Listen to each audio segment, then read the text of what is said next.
Okay, so it's November, the year's nearly over, and we've got the penultimate humble choice of the year. Also, I have a cold, so my voice is deeper than normal, if you can imagine that. And some arsehole is revving a motorbike outside my house. First up is Darktide. This is a first-person action game, and apparently a spiritual successor to Vermintide. Your character starts out in jail, something goes wrong, and you get the opportunity to redeem yourself by smashing skulls and shooting faces. It's fluid, gory, and fun, and I'm really enjoying it so far. I'm going to try it out on the Steam Deck to see how it performs later. It says it's unsupported, but in fact let me try it now. Yep, so it gets about 15 frames per second once you click on the play button on the annoying launcher. And if you drop to medium, you get about 20 to 25. So it's not great. Hopefully it gets some kind of update for the Steam Deck. It still feels playable. It's not terrible.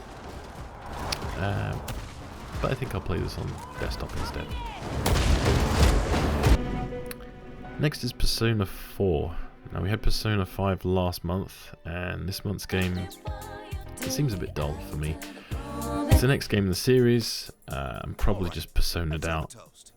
People move kind of funny, and as I say, I was bored.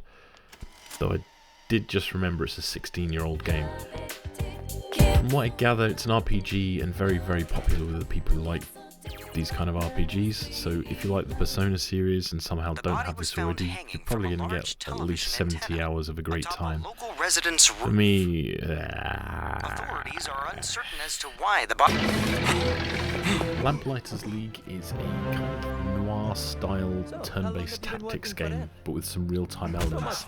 It's not bad. I really wanted to like it because of the style, but I couldn't really get into it. I need. Now we have a Godot game, so I'm already biased towards it. Ever since I started writing in the Godot engine, I've found I have a bit of a soft spot for any game made with it. Most notably last month's Dome Keeper, which I've been playing everywhere, including on a plane on a Steam Deck. Cassette Beasts is a bit like a 3D RPG with turn-based Pokemon battles, but instead of a ball you store them in cassettes. Oh, and you turn into a beast to fight as well. It's not bad, not really my kind of thing, but they've made a pretty nice game. Right! The Bookwalker Thief of Tales. Now this is actually pretty interesting. You have a 3D adventure mixed with a point and click with turn-based combat.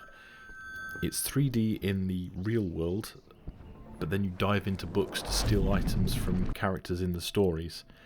And when you're in the books, it turns into an isometric point and click. It's a very interesting concept. I like it so far, and I'm going to probably play it more. Now this is a co-op platformer. It starts out well. You get a bot to learn the ropes with, and it's pretty enjoyable.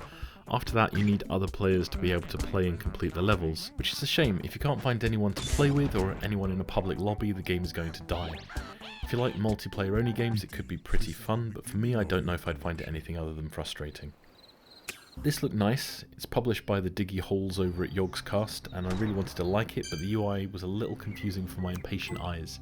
You're playing a kind of turn-based strategy game, but with randomly drawn cards to control what you can and can't do in a turn.